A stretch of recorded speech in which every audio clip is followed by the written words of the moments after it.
or locally, but I'll just put that out there. No. My machine went down twice. Oh, Does Tracy? I had a lot of trouble getting into the Zoom meeting. I connected, but then I couldn't see or hear anyone. Mhm. And I had to reboot my machine twice, and now it's still kind of sluggish. I did the same, Josh. Denise, do you need All to right. send We're us- live? all right. We are live. All right. I would like to call the January 2021 business meeting of the Croton Harmon Board of Education to order. Good evening, everyone.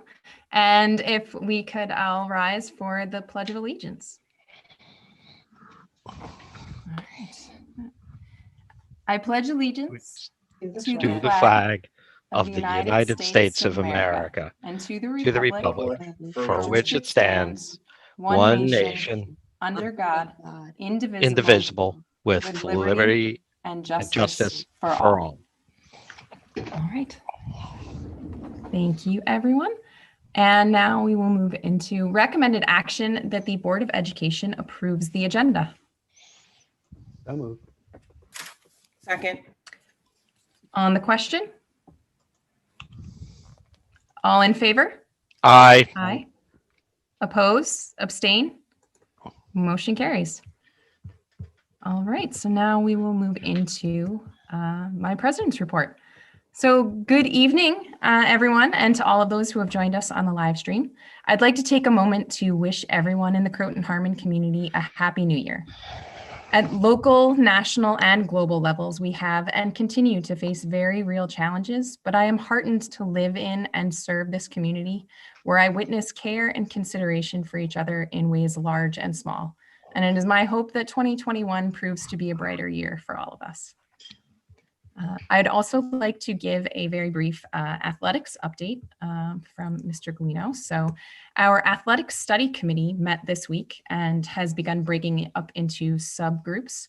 The high-risk sports of basketball, cheer, and wrestling are still on pause, but track and field, ski, gymnastics, and boys swim are all scheduled to start on January 11th.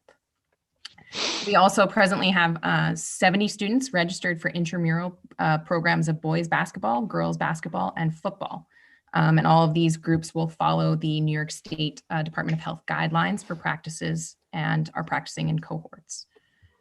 We will also be working on producing a virtual fall athletic banquet. We're implementing a new technology platform, Schedule Galaxy. We are studying the creation of an athletic leadership council for student athletes. And next week, when the student athletes return to school, we will start the distribution of seasonal awards, varsity letters, pins, bars, all league, all section, etc. We will distribute the awards from the 2018-19 and the 2019 and 2020 season. And all of the awards have been individually packaged for each athlete. There's a little bit more detail on each of these, and you can find that on the agenda in the President's Report item on the agenda if anyone wanted to look into any of these items further. But with that, that is my President's Report.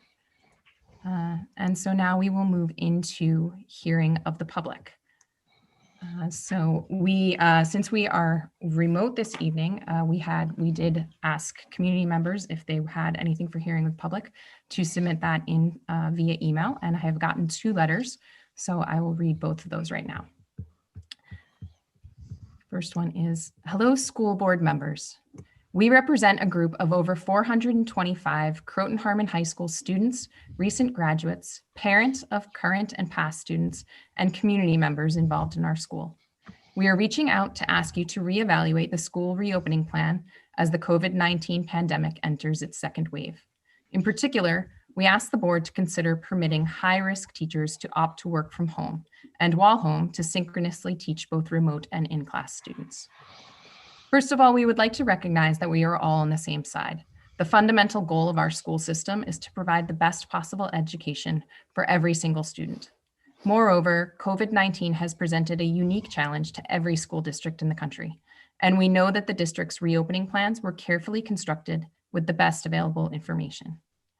We understand that this is a very difficult feat, and we thank the school board, the administration, staff, faculty, and all other leaders for making the reopening plan and making it as successful as it is. We are incredibly grateful that we have been able to receive in-person instruction during this pandemic, and it has been very beneficial to all students in the hybrid structure. However, we believe a core pillar of our education is the teachers we have been working with all year, both in person and remotely. While we value working with our teachers face-to-face, we believe it would be far more detrimental to suddenly change teachers mid-year. As the school year progresses, we urge the district to reevaluate its policy, weighing the clear importance of in-person instruction with the value of teacher continuity, especially as Westchester's 7-day COVID positivity rate has increased nearly tenfold since our school district reopened schools. As case rates have worsened, a number of teachers and faculty who are at high risk due to advanced age or pre-existing conditions have chosen to take mid-year leaves of absence rather than continue teaching in person. As students and parents, we are certain that quality of learning will dramatically decrease when new and less experienced teachers are introduced mid-year. Other school districts throughout the state and county have adopted similar policies. New York City, the country's largest district, has offered high school teachers the opportunity to teach from home. Additionally, Valhalla, Sleepy Hollow, Dobbs Ferry allow high-risk teachers to teach in-school students from home while substitutes monitor in-person classes. We also understand that this issue is multifaceted and want to be part of the solution. We have brainstormed a number of possible solutions. These suggestions are just a starting point and are by no means definitive or exhaustive. We know that there are no easy solutions during this crisis, but we would like to be involved in the development of creative solutions to maintain our education. We have discussed with many students the possibility for students to work virtually with their teachers from the school library or other public spaces that already have supervision. The district could follow the model of Valhalla, Sleepy Hollow, and Dobbs Ferry and reallocate small parts of its existing substitute teacher budget to hire someone to supervise in-school classes when the teacher is remote.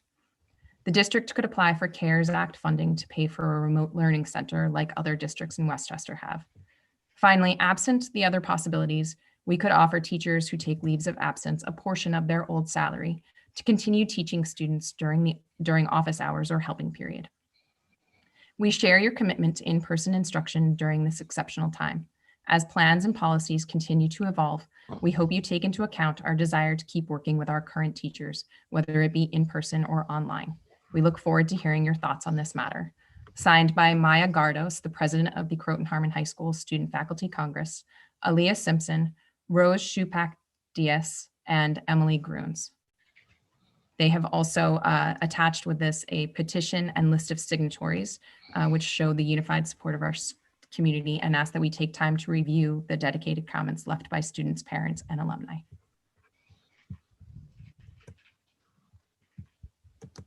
The second letter that I have is, Dear Croton-Harmon Board of Education and Croton-Harmon Administration, we are writing to request that instead of moving forward with the athletic director search, Michael Galino's interim contract be extended for another year. In just a few short months in Croton, Mr. Galino has made great progress, both individually and with the Athletic Study Committee. He is well received by both the Croton-Harmon athletes and the parents in the district. He brings institutional knowledge and practical experience, which is exactly what the district needs at this juncture. He has turned around several other athletic programs in the county, and that is what Croton-Harmon needs. Given the challenges that COVID has presented to both the academic and athletic programs, Mr. Galino has done his best to improve the athletic programs. Due to these challenging and unprecedented times, his efforts have only begun to scratch the surface of what needs to be done.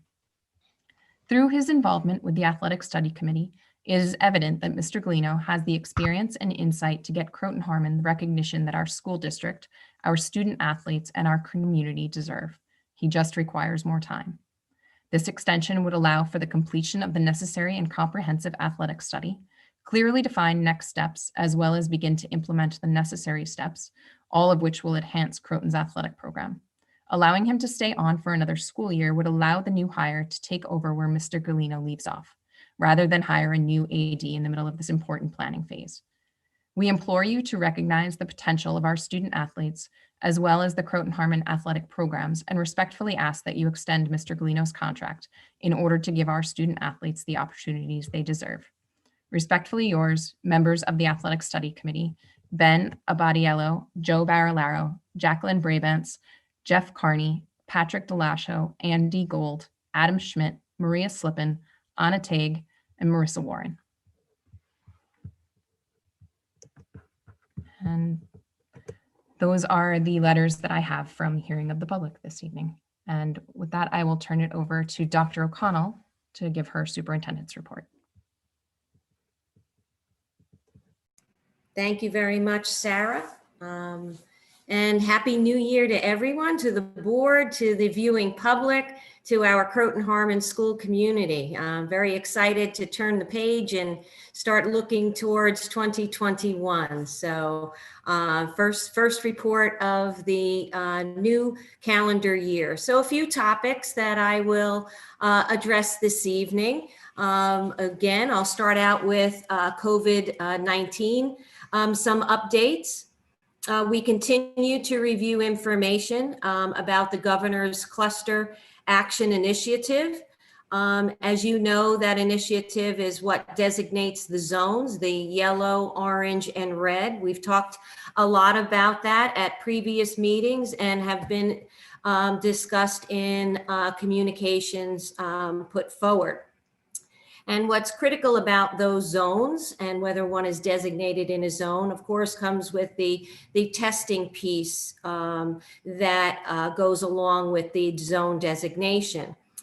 Just to say at the current moment, we're not in a zone, but I was recently asked, with all of the increase in positivity rate, why aren't we in a zone? Now, again, I don't set the zones. I can't speak to all of the specifics, but in one of the governor's presentations, and then he repeated a few times after, there's a lot that goes into that metric, and it's not just positivity rate. It has to do with factors such as hospitalization rate, the positivity rate being part of that as well, available beds in hospitals, available ICU beds, etc. So a little twist since we last were discussing zones and what's in a zone. Some districts have been now discussing whether, as the positivity rate goes up, whether we should start testing even before a zone designation. And some districts have said that they're seriously considering testing proactively. We have sent in a request to the state for tests, just to be prepared, but more to come on that as we examine, Croton Harmon's, next steps forward regarding that piece. So again, not in a zone, but watching very carefully the positivity rate, and now thinking through and of course continuing dialogue with Dr. Muir on what that might mean for testing in a proactive way. So more to come on that. We are on track to open for in-person hybrid learning on Monday, January 11th. I've received letters that have expressed how happy people are that we went remote this week. But I've also received letters that have shared and expressed frustration with being remote this week. I certainly can understand and appreciate both sides of the complexity of this global pandemic. I don't know how many times and in different ways we've talked about and really tried to work through the complexities of a global pandemic. What I will share is that every decision is made thinking very deeply about safety and the well-being of our students and staff, and that remains at the forefront. These are tremendously difficult decisions that will always involve Dr. Muir to help us sort through the data and the information before us, and the data and the information that are presented to us. These are decisions that we do not take lightly. We recognize the impact of these decisions on students, families, faculty, and staff.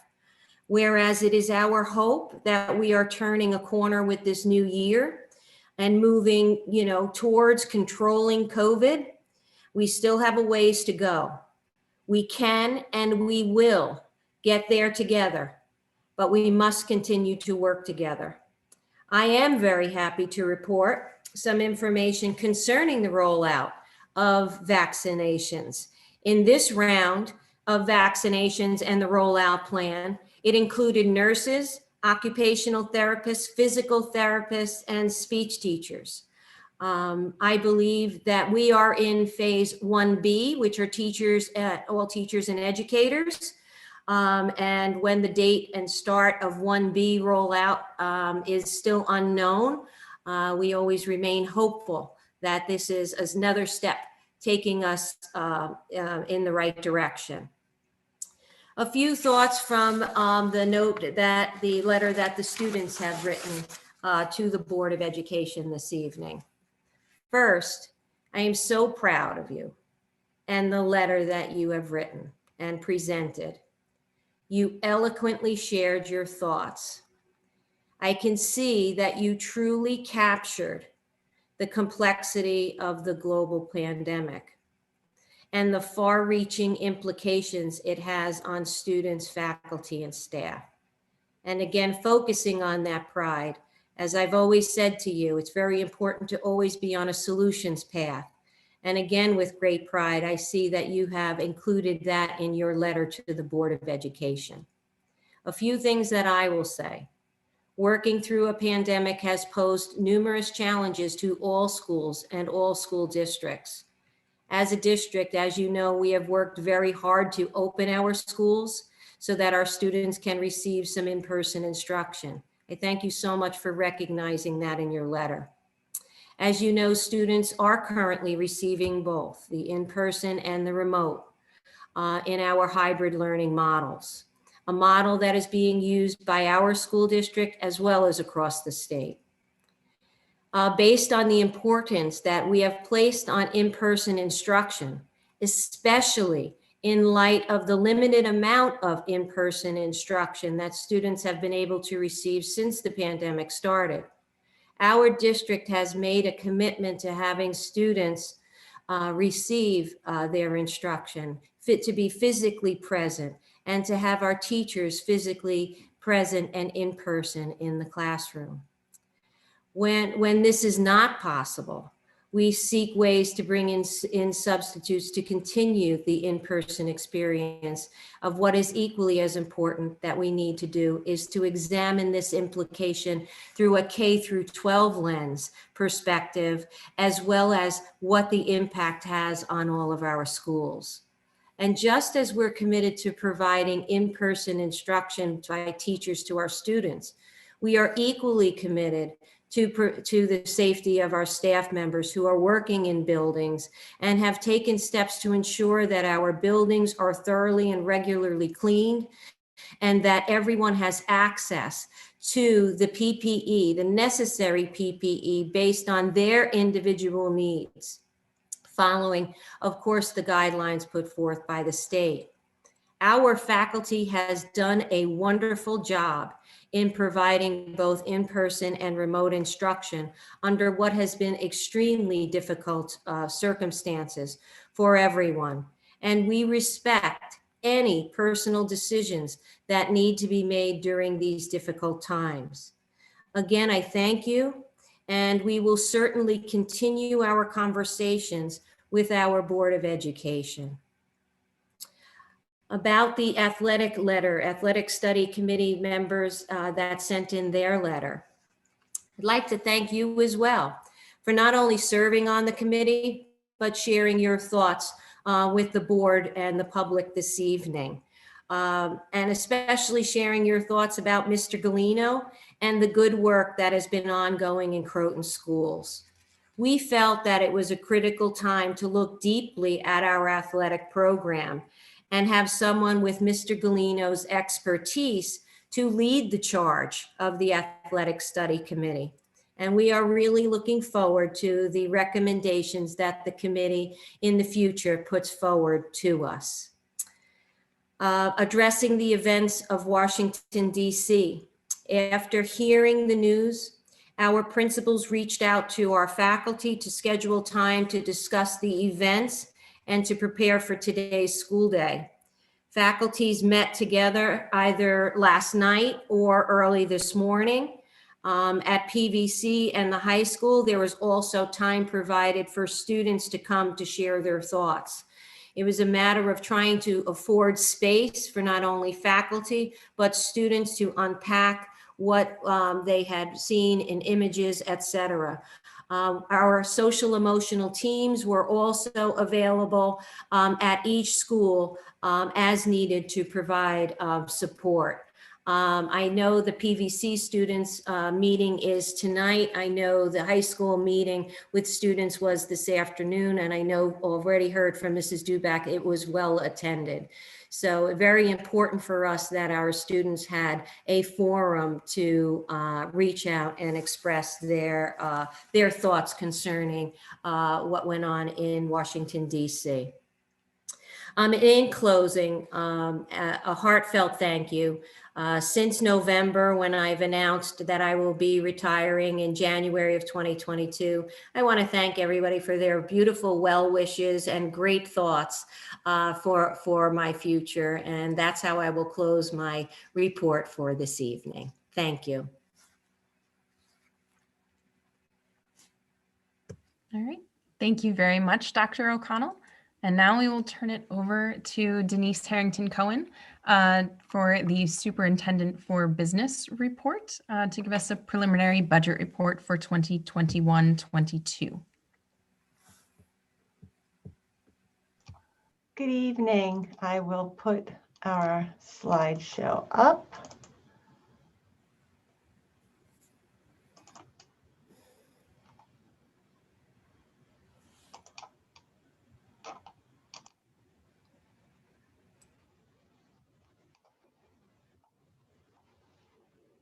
Can we all see the preliminary slide?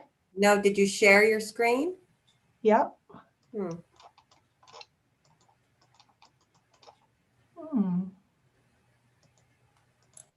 I'm a little frozen. It's frozen, but it's okay. That should be, can you see it now? Yes. Okay, wonderful. I'm just going to move my screen a little bit.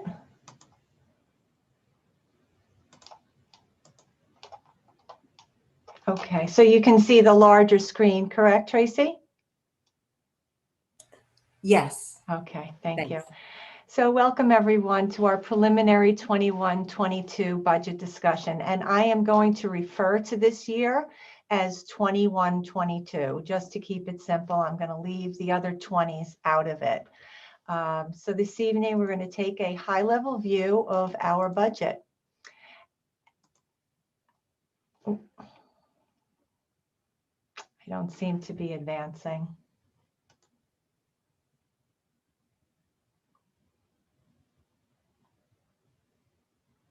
I'm sorry, I'm frozen again. Denise, would you like to try forwarding your presentation to me and I'll see if I could project it from here? I can certainly do that.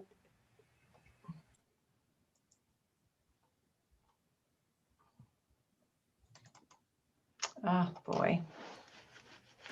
I have it as well. Do you want me to try? Sure. Okay, hold on.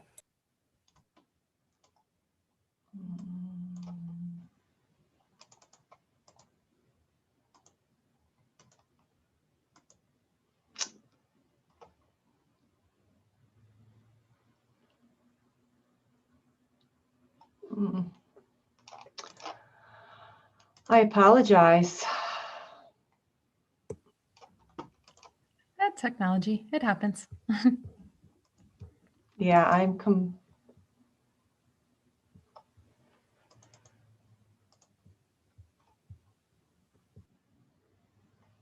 oh, there we go.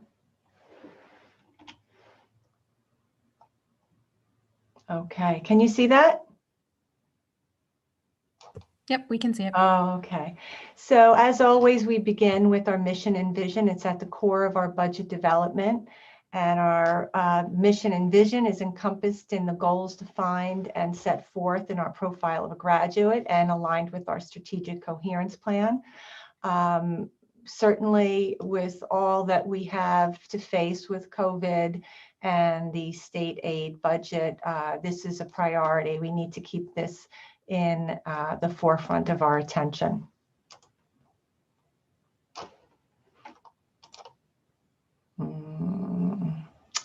So again, balancing student needs with fiscal responsibilities is a tall order. Our initial budget priorities are to preserve the integrity of our educational programs, meet our contractual obligations, support the goals of the Board of Education, align staffing with enrollment, remain fiscally responsible, and of course, comply with all federal and state mandates.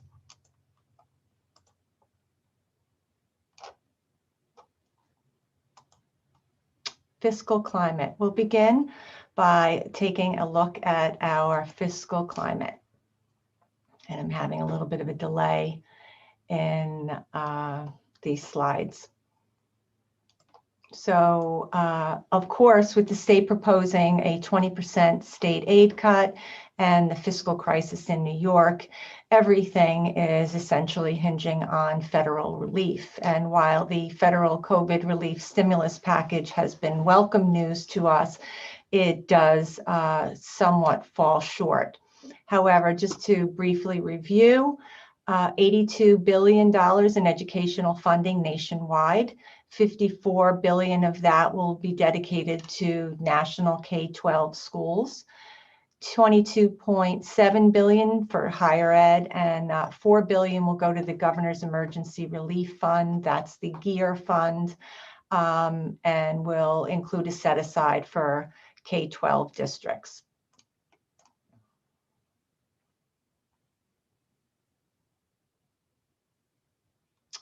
I'm sorry, Denise, I have a question about that slide. Please.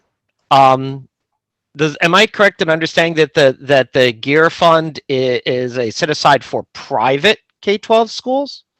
No. Because the slide says private. I just want to make sure I understood that.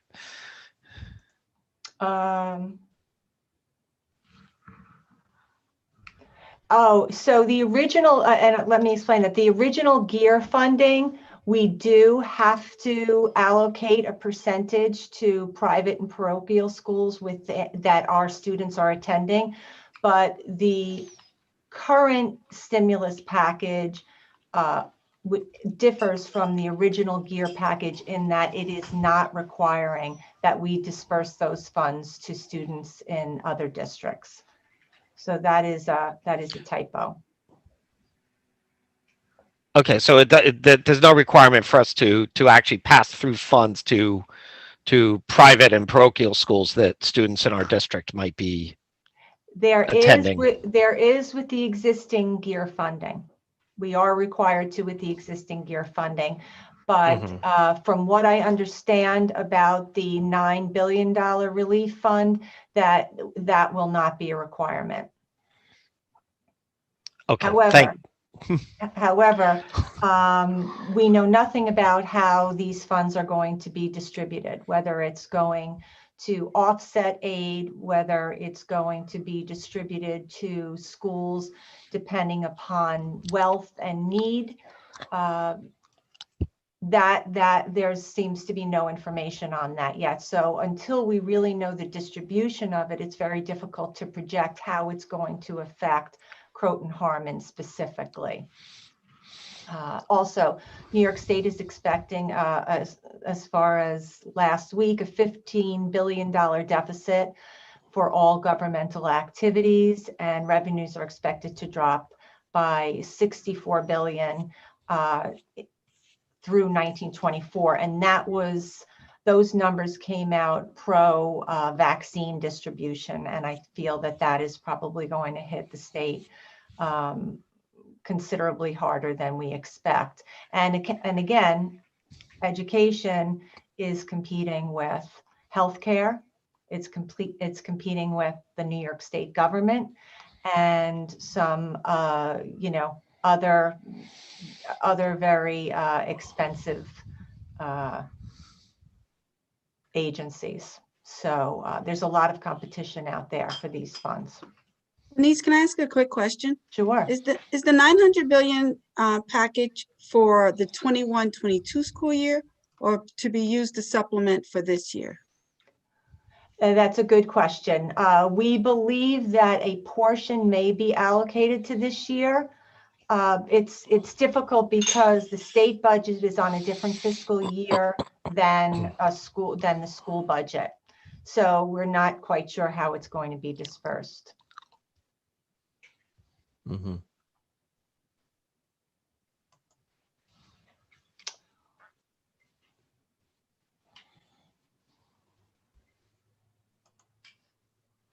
Are we moving along? So some of the budget influences, and I was really torn as to the timing and sequence of this slide, but I thought that I would provide it up front in the beginning to kind of add some context to our discussion this evening. So some of the budget influences and factors that we'll be looking at tonight and that affect our budget profoundly are certainly community input, our Board of Education, our administration, our staff, our community groups, our parents, etc. They have a big influence on our budget, and the education system is one of the only budgets in New York State that the public has say in. So the next factor is the revenue factors. So we have the allowable tax levy, which encompasses components such as the CPI, our aid and debt ratios, and the tax-based growth factor. And I will speak to that briefly later. Then we have non-tax revenue, which encompasses miscellaneous revenues such as building use fees, interest income, Westchester County sales tax, tuition income for out-of-district students. Then we have federal aid, and we have, of course, our state aid. And that state aid number is critical for us. State aid represents, depending upon what year, between 11 and 13% of our budget. So it's considerable. And then the allowable tax levy is about 83%, and then the balance comes from other sources. So strong indicators there. The next budget influencer is, of course, our instructional program, our enrollment changes, and our demographics. So it affects our class size, our staffing, etc. And certainly with the COVID situation and our remote learning plan, technology has become a leader in our budget development. Of course, also we have, we have to have adequate bandwidth and network capacity, certainly cybersecurity, all of those come at a cost. And then the next factor we have are mandates, required reporting for ESSA, APPR, EdLaw 2D, transparency, GEAR and ESSER reporting, DASA, etc. Those come at a cost as well. And then lastly, we have the other factors, which are our contract negotiations and obligations, and of course, the ever-looming COVID-19. Any questions so far? No. Okay. So let's begin by taking a look at revenue and the impact. So this is a slide that you're familiar with. The second row is the CPI factor, and then the third row is the allowable growth factor. So when the tax cap was implemented in 2014, with the promise to keep the tax cap below 2%, these factors were incorporated. So we have the allowable growth factor, which is essentially the CPI with a cap at 2%. So as you can see from the slide here, the allowable growth factor has gone from 1.46 in 2014, and then it's, I believe we only, as you can see, we only hit 2% 2 years out of all years. So there has been a significant decrease this year. As you can see on the 2020 line, we had 1.81%. And then last month when I reported, it had dropped to 1.43%. And then just this past week, it dropped again to 1.31%. So that brings that factor down to 1.45 for the past 7 years. Then secondly, we on the third column, we have the tax-based growth factor. This accounts for brick and mortar growth within our community. I was completely surprised when I saw this figure. We are, I think, the 7th lowest in the county. So a 1.0 indicates no growth. You cannot go below 1.0. Ours is down to 1.022. 0022. Now remember, the smaller this factor, the smaller growth. So both of these factors, the ALGF and the tax-based growth factor, either contain growth or produce growth. So by these numbers being reduced, our growth is contained considerably. The tax-based growth factor alone resulted in a loss of about $90,000. So I'm going to go into that in our next slide. So this is our preliminary tax cap. This is a prescribed formula by the Office of the State Controller, and surprisingly, a lot of people are not aware that this is independent of our budget. So if our budget increases by 10%, it does not impact the capacity of the tax base of the allowable tax levy. It is completely independent of the value of our budget. On the other side, it does impact our ability to fund our budget. So if you look at the second column, the Chufsty 21-22 column, so we begin this formula using our prior year levy, which was $40,844,252, and then we multiply it by the tax-based growth factor that we just discussed, that 1.0022.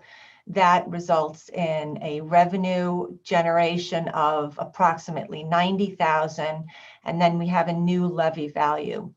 From that new levy value, we take out our prior year exclusions. Now remember, our exclusions are our cost for capital combined with our state aid for building and a fraction of our transportation aid.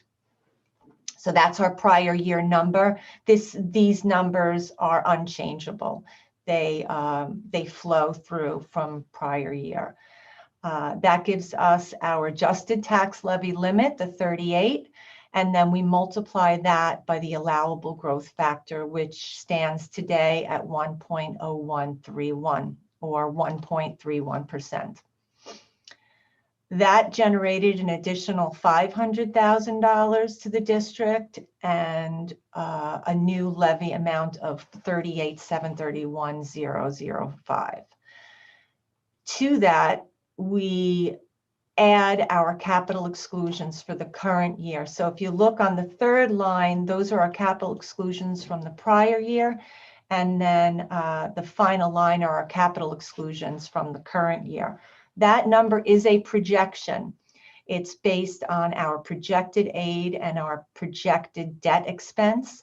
So that is somewhat of a moving target. However, as it stands today, that number holds at the 2.837585. That generates an additional $133,000, bringing our total revenue generation for the tax levy of $724,339 and a new levy of $41,568,590, which represents a 1.77 tax levy increase. Any questions? Okay.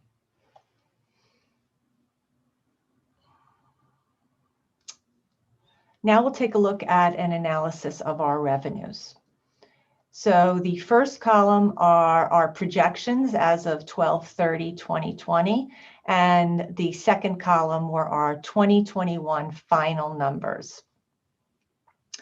We have a stabilized county sales tax. Surprisingly, even with the shutdown, we believe that we can maintain that 400,000. Remember, this number last year, we dropped considerably after COVID hit. All of our revenue projections from that point forward took into account the economic shutdown. Another huge factor was interest earnings. The interest rates are so insignificant, not even mentionable at this point. So our projections have gone from 125,000 to 12,000. Building use fees from 50,000 to 5,000. That number could change if we see some relief and we begin to open up our buildings again to the community. The next line is our state aid line. The governor had spoken about 20% reductions.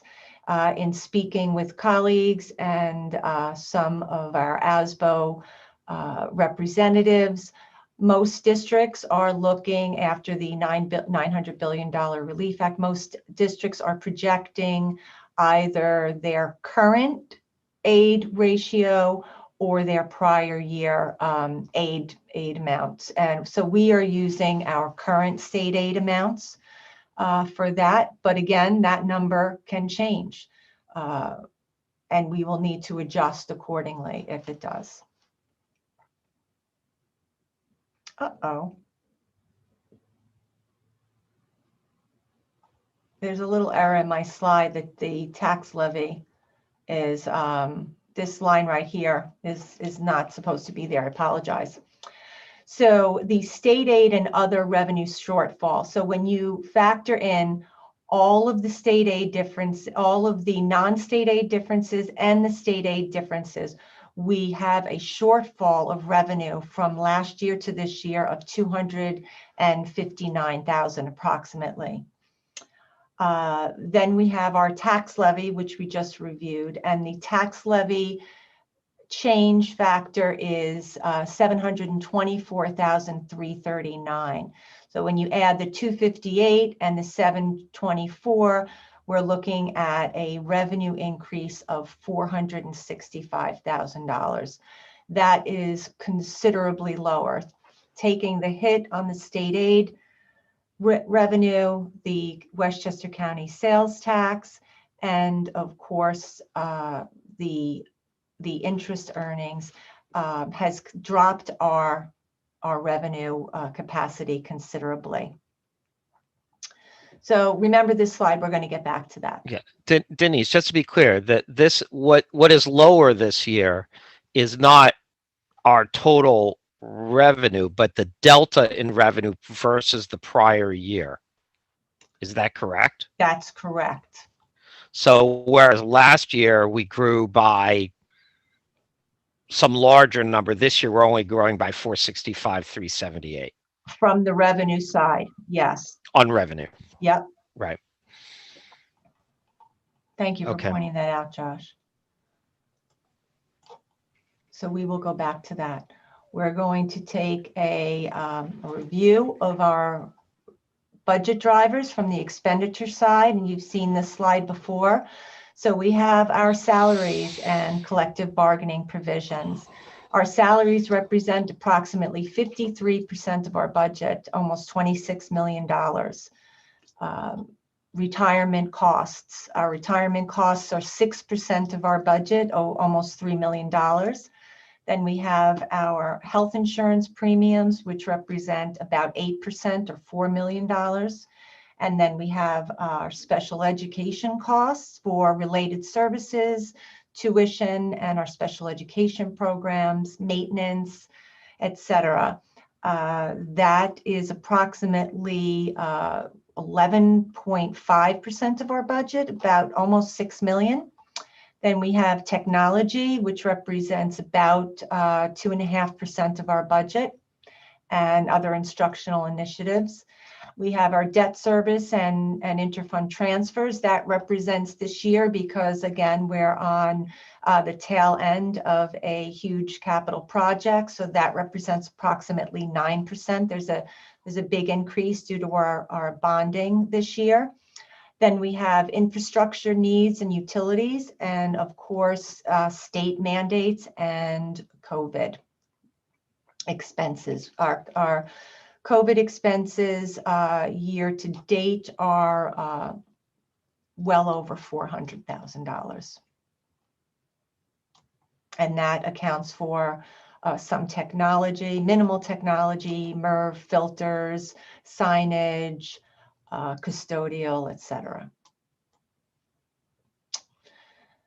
Considering the loss in revenue, I thought we'd begin by taking a look at a rollover budget.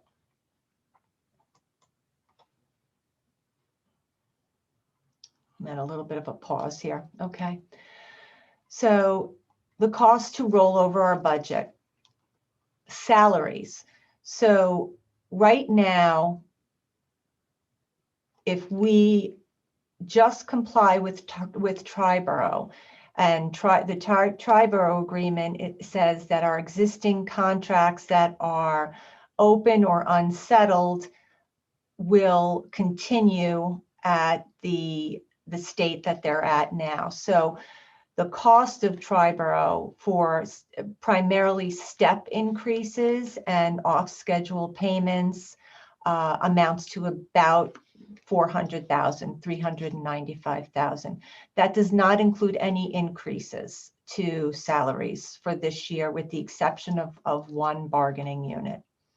So 0% increases with the exception of one bargaining unit. And then next we have our benefits. So benefits costs are increasing. Fortunately, they're considerably lower than in prior years. We are part of the Putnam Northern Westchester Health Consortium. And as I mentioned, our health costs are considerable, $4 million based on the size of our staff. And they are only increasing their premiums to 1.5% this year. So that has helped us on the expenditure side. BOCES services. So occupational education program, which is a thriving program at BOCES, and here they work on a 3-year average. They take multiple data points between a 3-year period so that they could stabilize the rate for occupational education and career and technology, which is the new term for it. That rate for us, based on our data points, has gone up considerably, went up $84,000 for the 21-22 school year. And in addition to that, we have capital and administrative fees of an additional $6,000.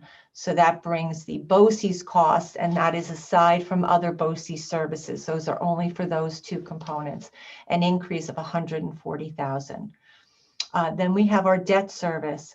So the cost of bonding and banning our $20.82 million capital project, we'll see debt service increase there. Utilities have been projected at an increase of about 7%. As you know, we are embarking on an energy performance contract that we hope to have completed by the end of the next fiscal year, but we are not going to see the return on that investment until the subsequent year. And then, of course, we have special education costs, which were moderately projected at 2% increase. So some of the budget rollover assumptions. So if we were to roll over the budget, these are some of the assumptions. The rollover would keep current staffing as is. We would continue all academic programs, but no additional programs implemented. We can continue all extracurricular programs and current levels of our athletic programs. We would maintain all budget lines, including our current COVID costs. And salary increases would be linked to bargaining agreements. So this is for Triborough only. And I apologize, the heat is down in here and it's gotten incredibly cold. Fringe benefits are linked to our projected rates, as well as the employee retirement projections, which are ERS is out, TRS, the teachers retirement system. And just to share a little bit, the teachers retirement system and the employee retirement system is an obligated cost on behalf of the district. There's an employer contribution that we need to contribute on all of our salaries. So that's what that accounts for. It includes the debt service increases and the increases to utilities and special education and, of course, BOCES. So just to review, again, this was our slide, our previous slide, which shows the revenue increase from prior year of $465,000. Then we have our cost of the rollover budget, which is $1.5 million.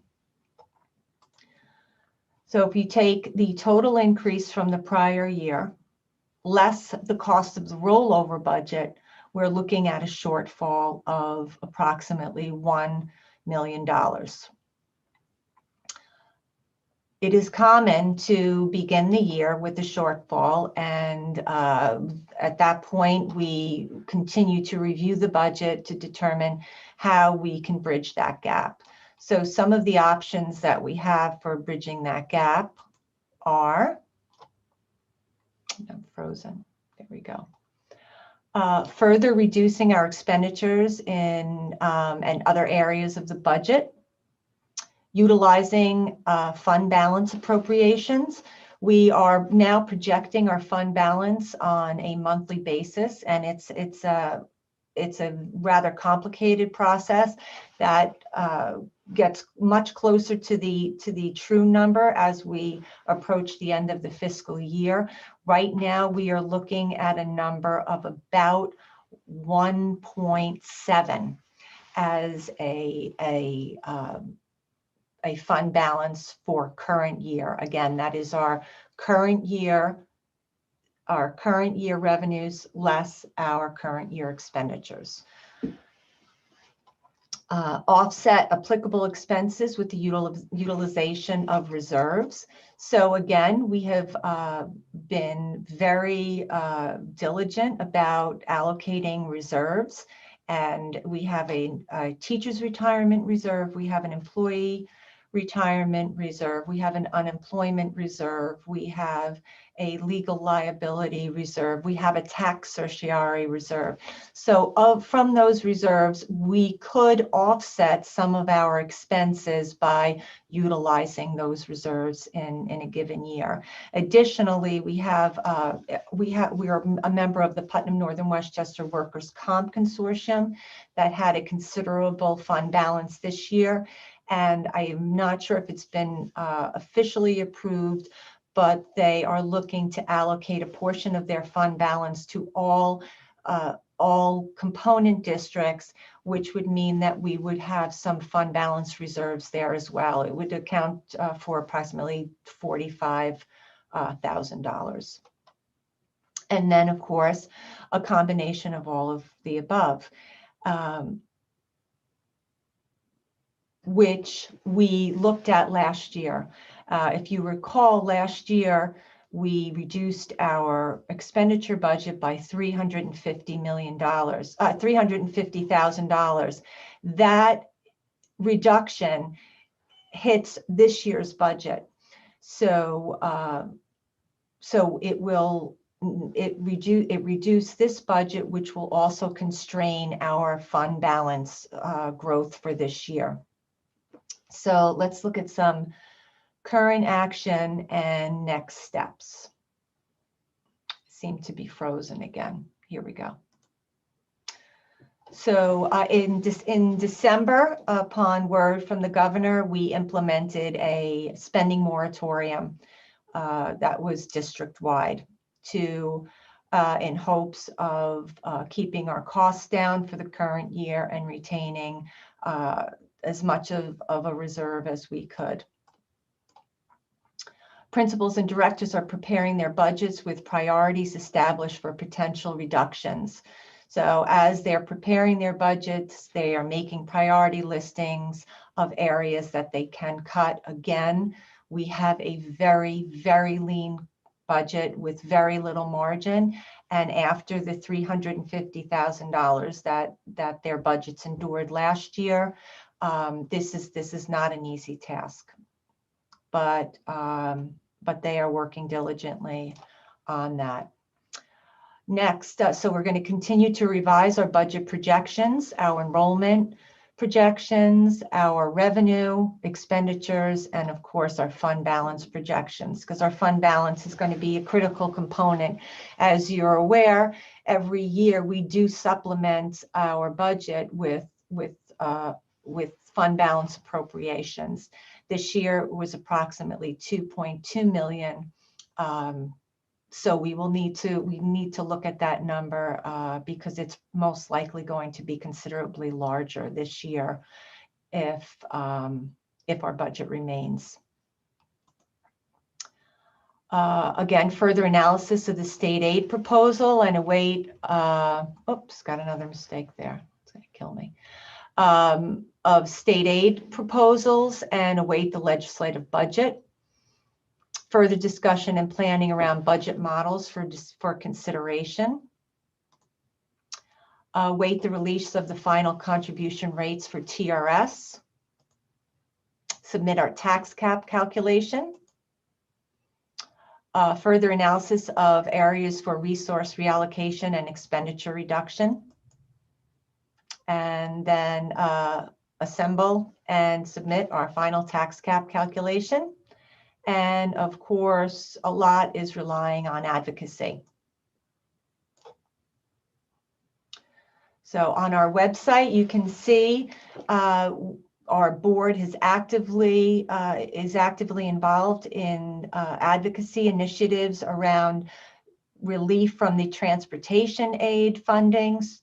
Just to refresh your memory, so the state indicated that they would not be able to allocate any aid to the shutdown period in 1920 from March until June when we were not transporting students. So the language in the aid law for transportation says that you have to be transporting students. And though we were transporting meals to students and instructional materials, and we retained our transportation staff in full throughout the entire epidemic, they are indicating that those costs are not reimbursable. And if any of them are reimbursable, it would only be the portion attributable to the delivery of meals and food, and not compensating our staff during that period. So I urge you to go to our website and file independently your advocacy letters. A look ahead. So February 25th is our next budget work session. March 20th, Budget Saturday. April 20th will be the budget adoption for the 21-22 school year. And then May 6th will be our budget hearing. followed by May 18th, our annual budget voting day, which will hopefully be at the high school from 6 a.m. to 9 p.m. Questions?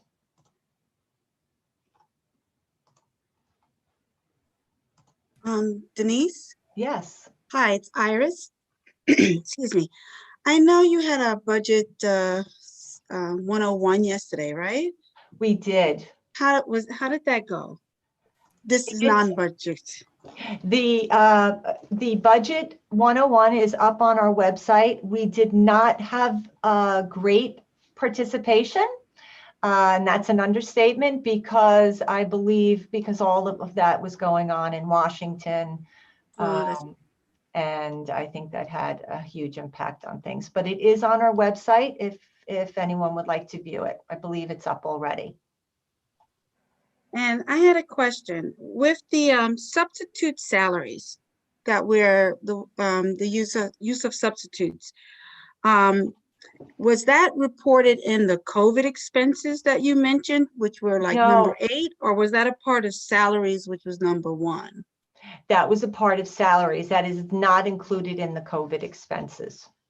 So could you let us know or give us some sense of, the cost? You don't have to tell us now if you don't have that right handy, of how much we are expending on substitutes. Absolutely. We do have building level substitutes and we extended that for our buildings. We initially had allocated that through the end of September, and now we've continued that through January. And it's been a great relief to the buildings, I believe. That is correct, Denise. Sorry, I was slow to take the mute off. It's been a tremendous asset to have that resource in our buildings each and every day.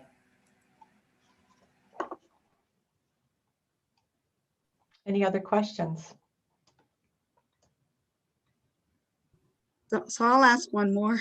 Sure. Am I correct when I look at that slide that shows the rollover budget, that it is twice the amount of the revenue gap? So if we didn't have the shortfall in state aid, the increase would only have been $724,000, but the rollover budget would have been 1.5. So there was going to be this big gap. And COVID is just the dent from the shortfall, at least with the revenue, is 258, and that's not including any additional expenses we may be incurring. Correct.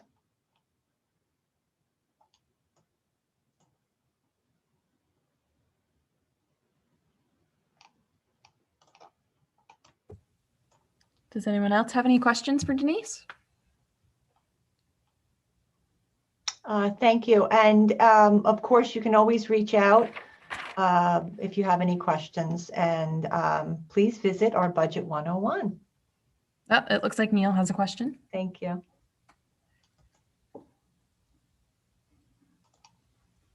I'm looking now to see when we're looking at the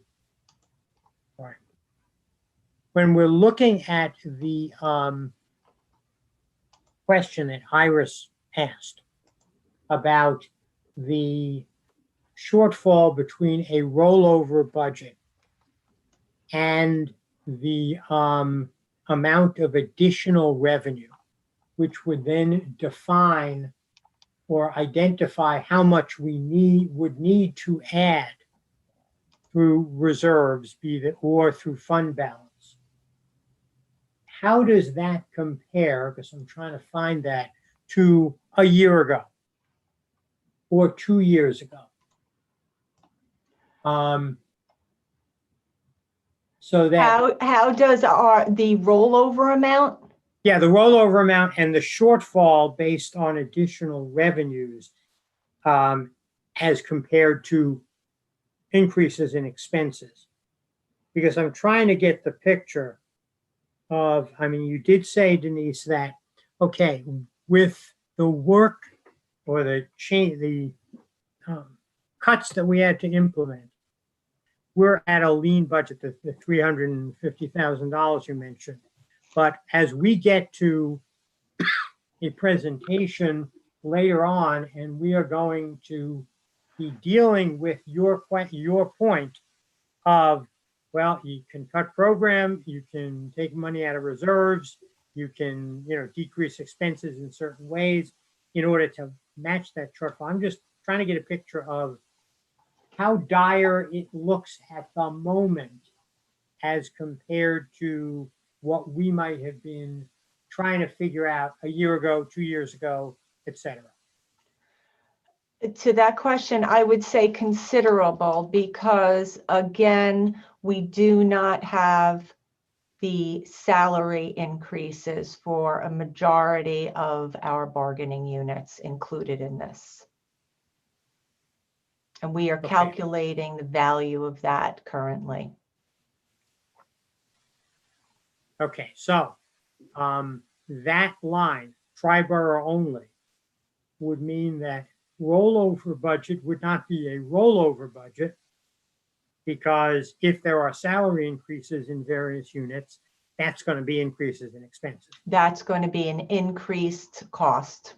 Right, which would then mean that that obviously affects our negotiating posture without being specific, and also reflects, if we are going to negotiate salary increases, we're going to have to find the money from somewhere else in that existing pot of 41 million, as you've described, plus whatever state aid comes.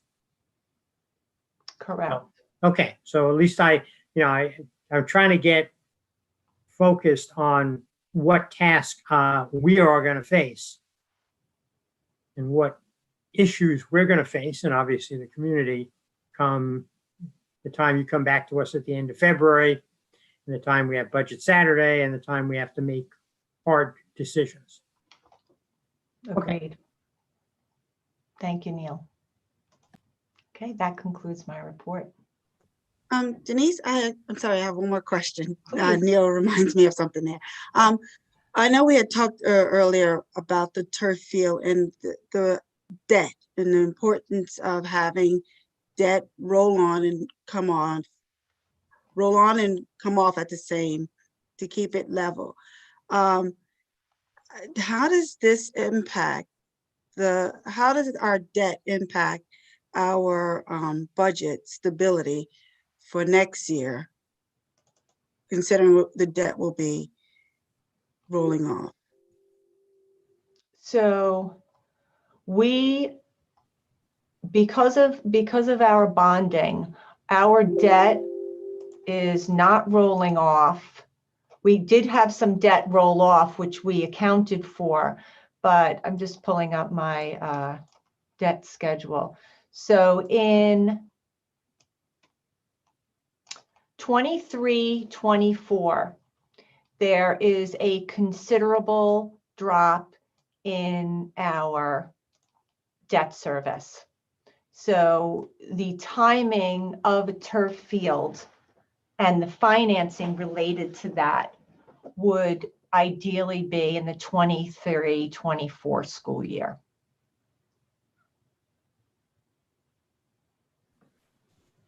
And I would just say, at the same point in time, given we're not doing a building condition survey, but that 23-24 is 2 budgets beyond the budget we're talking about now, and we may have by that point identified other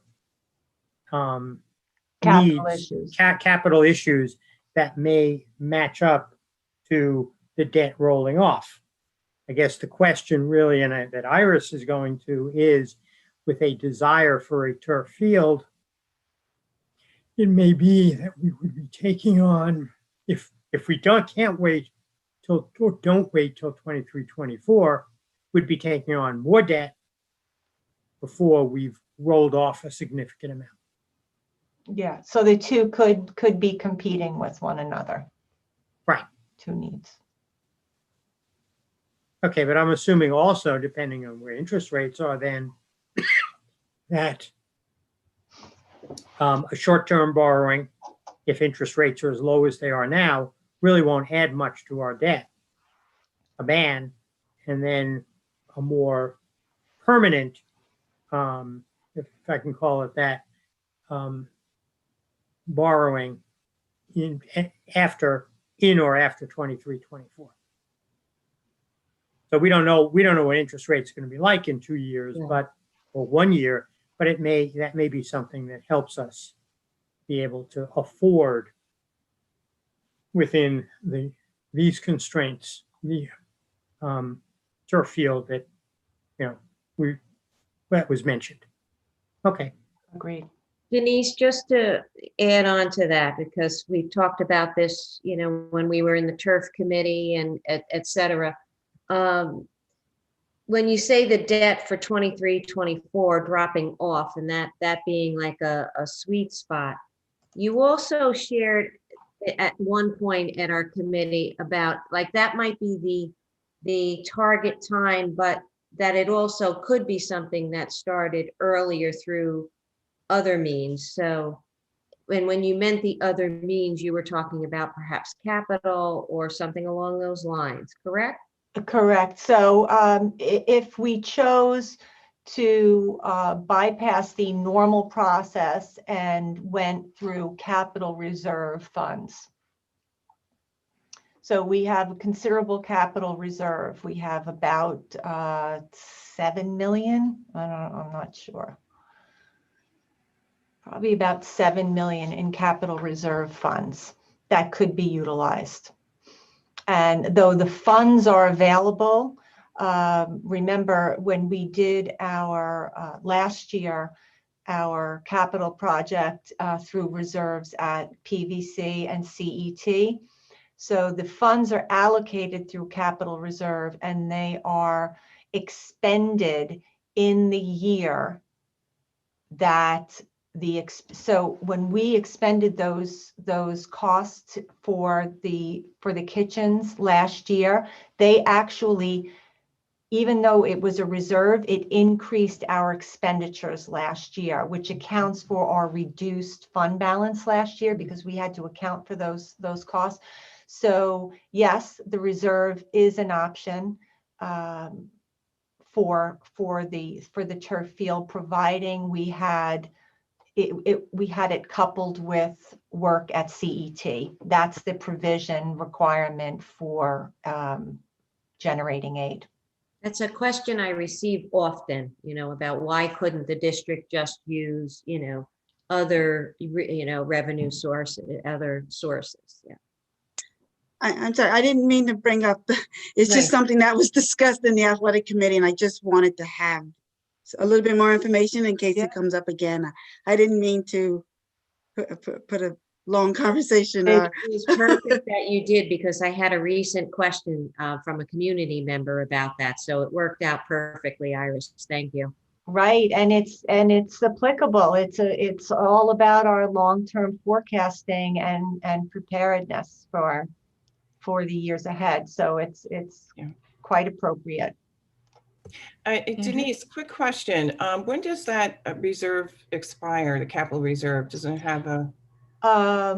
One of those is coming up. I don't have those dates, but that's a really good question, Andrea. And I do have the dates. I just don't recall. But one of them is coming due shortly.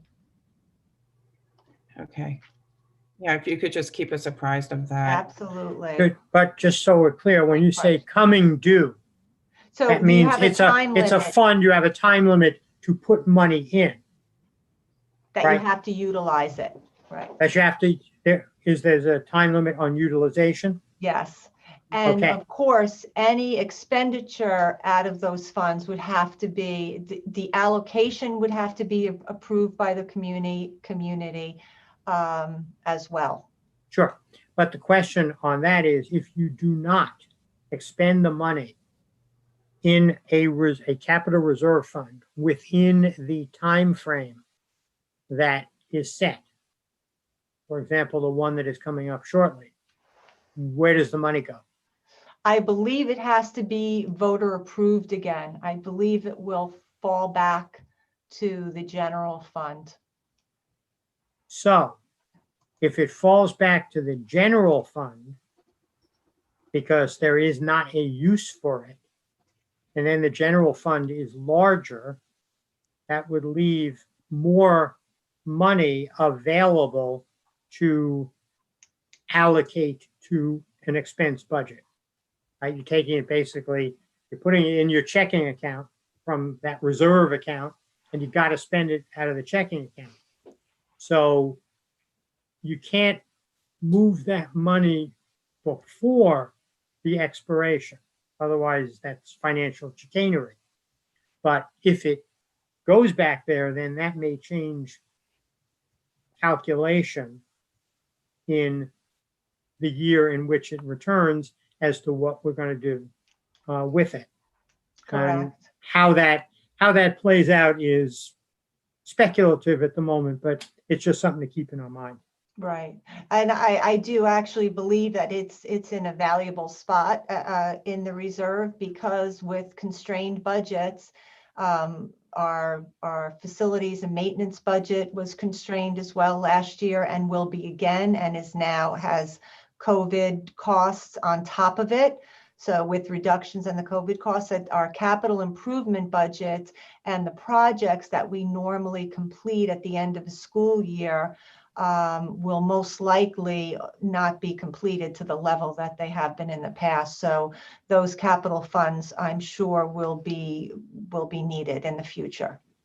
Needed as part of the, and to put out to the voters, approve $500,000 for purposes of various repairs. Correct. And okay, because the other question that comes up that I will ask as long as you brought that up, and is that is somewhat cumbersome. And you did point out COVID-19 issues, some of which are infrastructure related to an extent, like building, barriers or MERV filters, etc. From an advocacy perspective, because the advocacy committee met earlier this evening, would it make sense, and do you think it might get some traction, to see if the rules for the use of capital reserve might be provided more flexibility to be able to then be applied by those districts that have a capital reserve already set up to some of these unanticipated extraordinary expenses? Yes, and I believe that provision is already a possibility. It's through a loan to the general fund with an interest rate as well. Right, but that's a loan. The interest then has to be taken out in future years from the expense budget to then be paid back to the capital reserve, which gets very complicated and perhaps would put a constraint on our expense budget in future years. I'm talking about a more simple, yes, you can take the money out of that capital reserve pot if you apply it to this. And I guess, looking here at Sarah and Andrea and some of the things to bring up at Westput next Monday, that may be something also to see if, what people think about that. Yes. And certainly promoting the utilizing a 2% growth factor for this year in light of our fiscal and health crisis.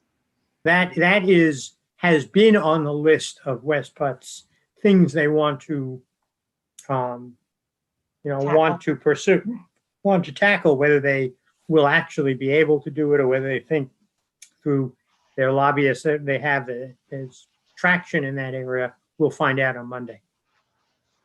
Right. I had a question as well. What is the accessibility of these reserves? Like, what are there restrictions? Because right now it seems like our best case scenario is a pretty huge shortfall, and it's likely not to get better. We're not going to suddenly find revenue, and it seems like expenses will probably go up. So, what are our options as far as that? I mean, in broad terms, not too Right. specific. So with the retirement reserves, we could utilize those for our retirement costs. The one thing we want to be careful of is that this crisis is not ending next year. It's most likely going to go for a couple of years. So we do not want to fund continual expenses with one-time money. So a reserve would be outside of our regularly generated revenue. So if we are using that to fund general expenses, that we are going to deplete our fund balance and reserves rather quickly, which makes us vulnerable. So I would say that using a portion of them would be the best scenario, and not depleting them or even taking a considerable amount of them, and just being prepared for the future. Sure. But Yeah. yes, I mean, Brian. depletion doesn't sound like a good idea probably to anybody. Right. However, neither does cutting programs or cutting staff or, a number of other sort of bad things. So, Correct. yeah. Yeah. So the only one, so the reserve for tax certiorari's, that's a large one. There's not a lot of flexibility in that. And then we have the one for legal liability. There's some flexibility in there. And then, of course, our retirement reserves. So there are options. Okay. Yeah. Okay. So it's part of the discussion, and we could sort of figure out, if necessary, what, if any, to use. Yes. Okay. Thanks, Brian. As we've been saying, you say for a rainy day, and these have been some rainy Pouring. days. That's right. It is pouring, right? Well, the board has a very conservative history, and it has served us well. All right. I'm going to We go have no other grab questions for Denise. I'm going to all go right. grab a blanket from Yeah, outside. we'll let Denise warm up, and Oh, we will move on then to ongoing business. Thank So you. Thank you. Light a fire. addendum, yes, thank you very much, Denise. Ongoing business, item 3.1, recommended action that the Board of Education accepts the management response letter with corrective action plan completion dates for the independent audit report prepared by Nugent and Hausler PC for the year ending June 30, 2020 as presented. So moved. Second. Iris is second. No. Okay. Sarah, can question? I just Yes. speak to this for a moment? Absolutely. So we've already approved this. However, the state audit department has requested that we revise and reapprove our independent audit capital corrective action plan to include completion dates for its findings. So it is our previously approved capital corrective action plan with completion dates added. On the question? All in favor? Aye. Aye. Aye. Oppose? Abstain? Motion carries. All right, we will move into instructional personnel. Recommended action that the Board of Education approves the amended instructional personnel leave of absence as presented. So moved. Can I get a second? Second. On the question? All in favor? Aye. Aye. Aye. Oppose? Abstain? Motion carries. Right, item 4.2, recommended action that the Board of Education approves the amended instructional personnel leave replacement extensions as presented. So moved. Don't. Move. Second. Too late there, Iris. On the question? All in favor? Aye. Aye. Oppose, abstain, motion carries. And now we're on to item 4.3. Not happily, I'm rather sad about this one. Recommended action, be it resolved that the Board of Education of the Croton Harmon Union Free School District hereby accepts the resignation of Rochelle O'Mara, Transportation Supervisor, for the purpose of retirement effective July 30, 2021. So moved. Can I get a second? No. I know. Still, I need one. I will All right. reluctantly second. All right, you got it, Josh. Thank you, Josh. Joe. All in favor? Aye. Aye. Aye. Aye. Oppose, abstain, motion carries. As you can all see from our reluctance to that, Rochelle has been a very much loved member of our staff for a great number of years, and we will be very sad to see her go, but hope her all the best in her retirement.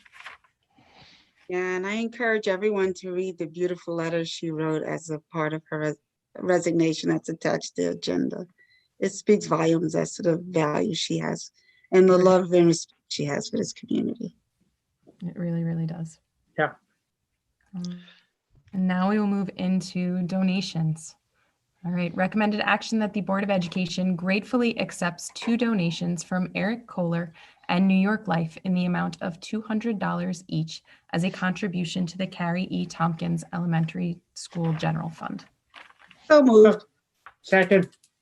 All in favor? Aye. Aye. Aye. Oppose, abstain, motion carries. All right, and now we are moving into the consent agenda. So recommended action that the Board of Education approves all items under the consent agenda. So moved. Iris seconded. On the question? Yes, One thing on the question. I normally do this, but I neglected to review the minutes of the December 3rd and December 17th meetings. So I'm not saying take them off. I'm saying if I look at them and I see things that are more than just typographical changes, I may ask for a revision to be made at a future meeting. Understood. All right. Any other questions? All right. All in favor? Aye. Aye. Aye. Oppose, abstain, motion carries.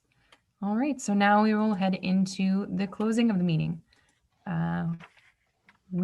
As I said, we had only had those 2 letters, so I don't have any further letters or correspondence for hearing of the public.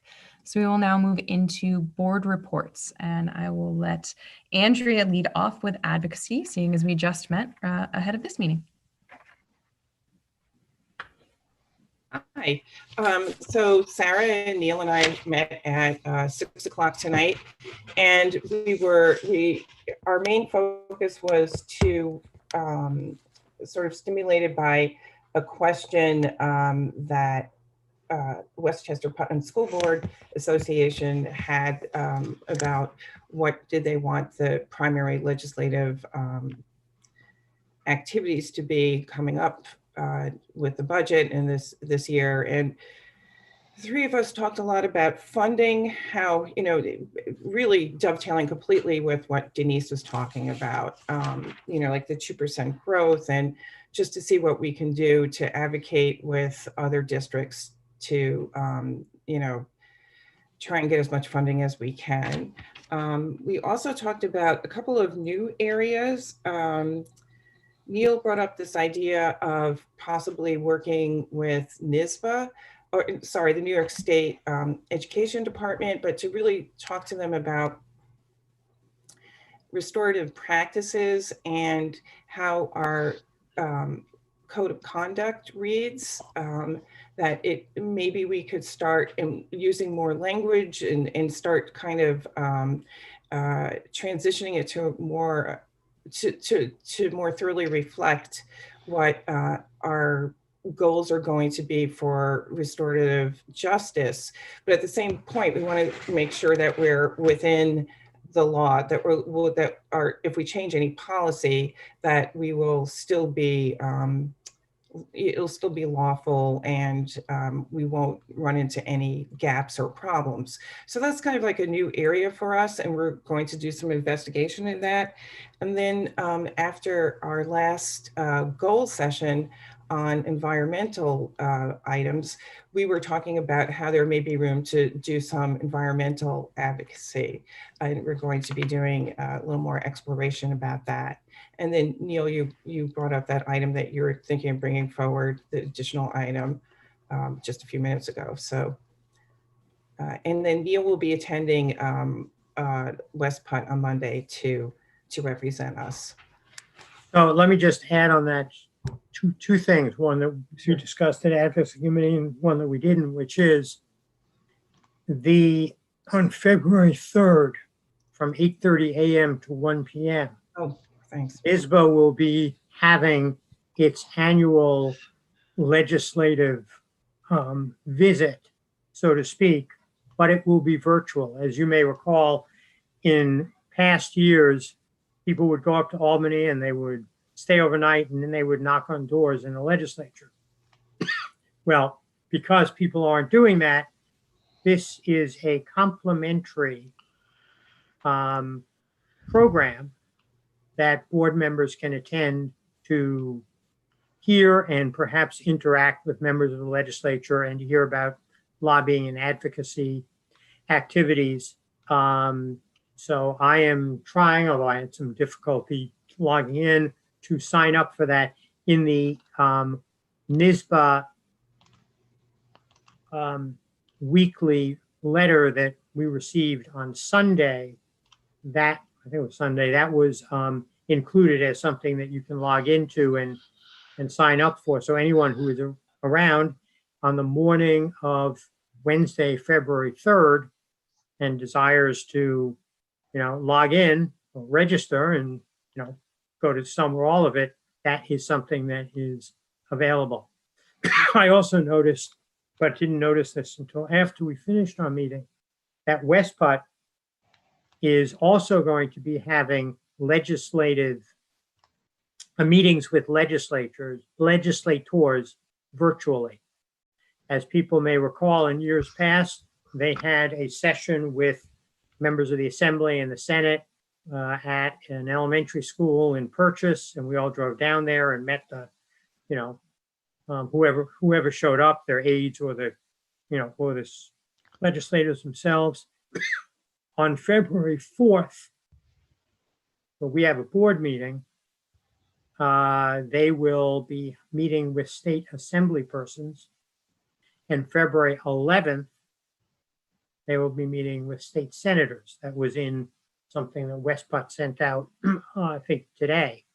So to the extent that we would like to, any of us would like to join that, listen, participate, we should put those on our calendars as well.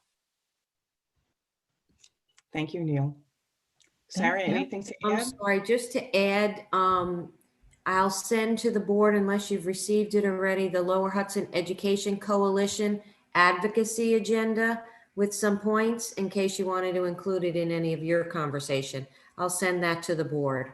That would be great. Thank you very much. That's yeah, you guys did a very good job recapping our meeting there. I don't think I have anything else to add. Josh, did you have a question? Oh, sure. No, I just wanted to say that the wishes that we expressed in our advocacy resolution concerning the appointment of the Secretary of Education seem to have come to fruition. I don't know. I don't want to say that was definitely due specifically to our resolution, but I am cheered by the outcome. Well, one of the things that we did talk about is how these resolutions, we love to think they make a big impact, but that's kind of hard to prove, but they're really good educational pieces. So thank you for your efforts on that. Right, but one of the things I think I should mention, and we talked about in the advocacy committee, and one of the things that I trust will be talked about at Westbud on Monday is how can we be most effective, we and our community, in advocating? If we send, if we ask people to send, vote of voice, send a message to your legislators about topic X. Do people do it? Does that make a difference to the legislators? Or are there other things, whether they are educational programs, including stakeholder groups like PTAs, to help discuss what we might be able to do more effectively, or other things that, we know that we're being effective, providing our advocacy, K-12 alerts and so on, educates the community, and that's an important part of what we do. But we also hope that when our community speaks, or when we speak, it has an impact. Yeah. I think one of the things that's always been the most effective is when you can go and meet with legislators and congressmen and congresswomen and senators in person and press the flesh, as it were, and make a case. Obviously, we can't really do that right now, so we need to find other ways to establish that connection. It's exciting and important. I remember, Josh, you and I went last year. Yeah. Yes. Very active conversation. Yes, it was. That was. It was a good night. All right. Thank you very much, Andrea. And I'm turning it over now to Iris with the board development, if we have any updates. I don't, not to put you on the spot, but. I guess the only update I want to give is to let everyone know the retreat is set for February 3rd at 7 p.m. Natalie will be facilitating it for us. And so just let us know if there's anything in addition you want us to cover. Oh, and just one more point. When we had our last meeting, board development did speak about the different ways we can encourage our community members to become more active and involved in board service. And so that is something that we will be putting energy into as we go forward throughout the rest of this school year. All right, thank you very much. Josh, communications? You're on mute. Communications will be meeting on, I believe, Tuesday. We'll be meeting next week, one day that I will figure out in a moment.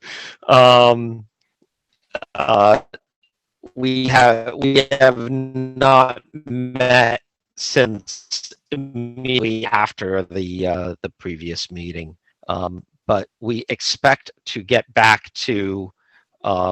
I'm not seeing it on the calendar. I will figure out tomorrow when the communications meeting is. It's supposed to be on. Usually we do it on the Monday or Tuesday after. We will discuss. Great.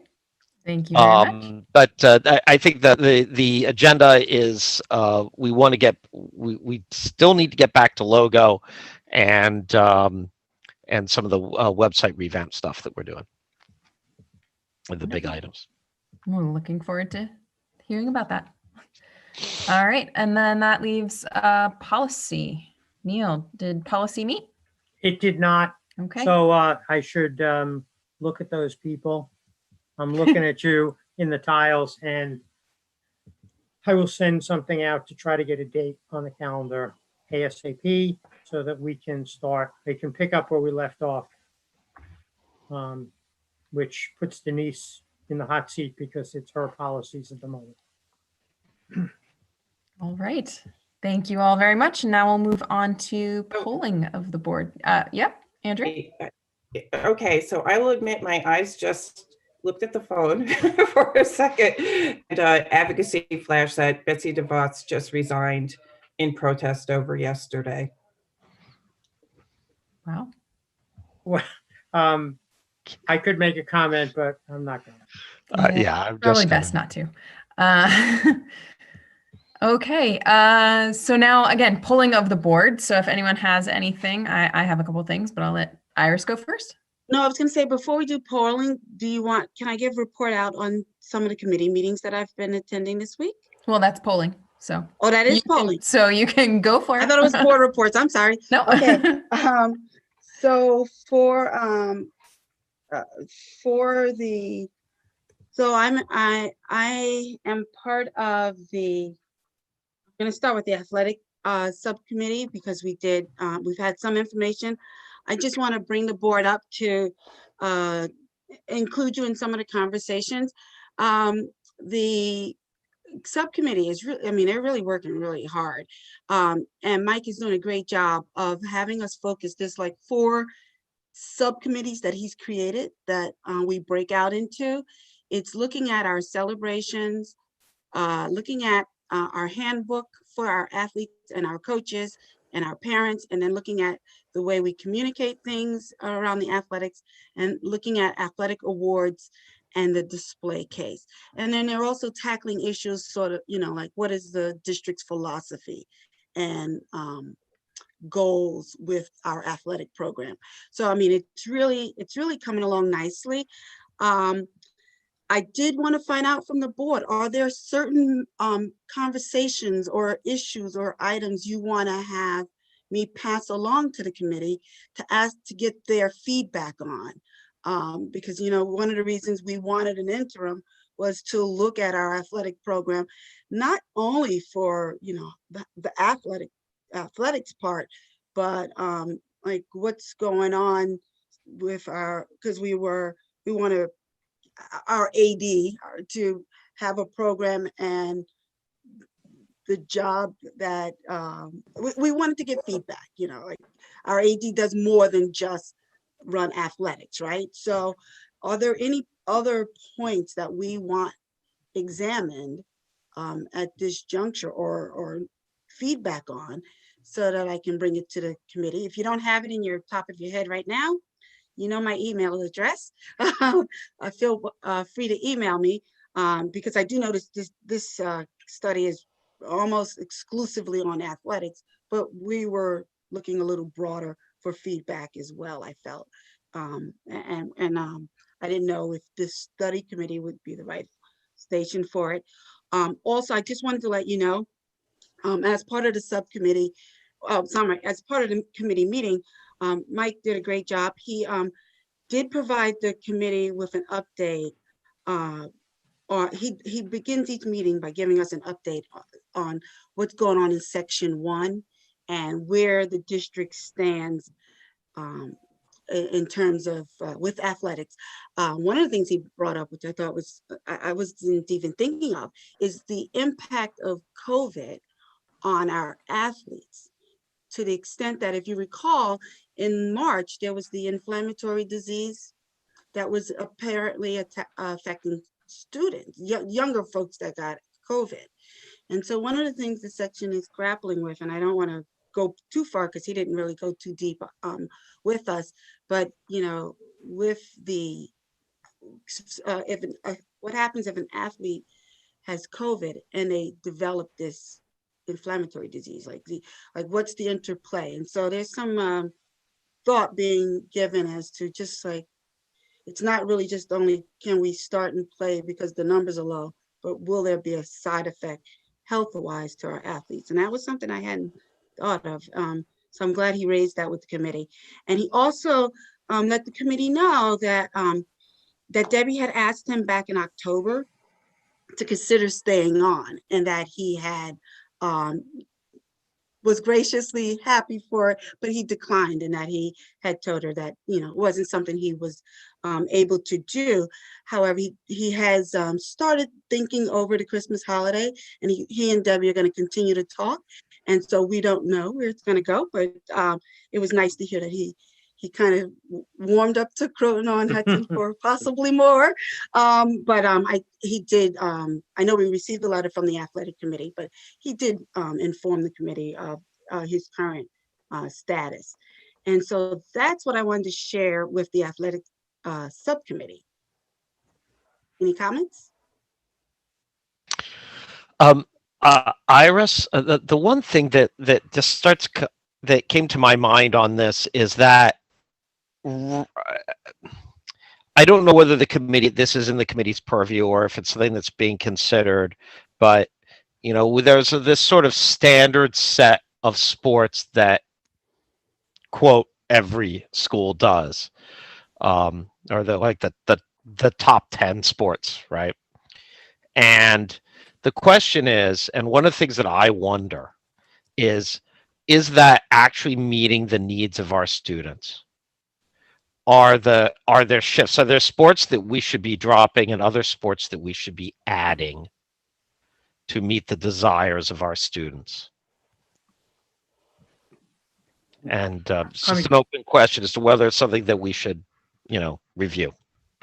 And that actually was something that I was kind of had percolating in my mind, which I was probably going to communicate later. But since Josh brought it up, might as well say it now, which is also to think about how we deal with issues of student interest, and whether, and particularly, with a budgetary dilemma that we're going to be in, now in the future years, whether we, how do we gauge whether it's worth maintaining a sport, continuing it, or dropping it because of lack of interest or cost? And how do we go make those hard decisions? And what what Josh is talking about is perhaps there's an alternative sport that does not have a large startup cost where students would be interested, that might replace one that does not have interest. We certainly have talked about that, in football, where 10 years ago, football was a very popular sport. And then 2 years ago, we weren't able to field a team for a couple of games. And how do we deal with that? And how do we plan for that as our school population changes, doesn't necessarily grow, and students' interests change?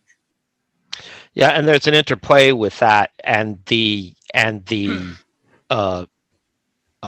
athletic director search, of course, right? Where if you want to get a good athletic director, you want to get somebody who's vibrant. The top athletic directors are looking for schools that have particular programs that they can sink their teeth into. Right? Sure.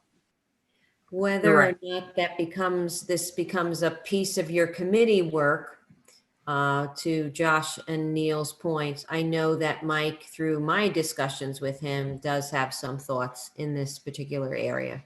Mm-hmm. Good. Iris, did you have any other polling items? Oh, I'm on the John's committee, equity inclusion. Equity stakeholder? I don't know the full title. I know equity, inclusion, and other things. Diversity. Diversity. Stakeholder team, yes. Yes, and so we met, Josh and Andrea are also on that committee. Again, once again, community and school district working really well together.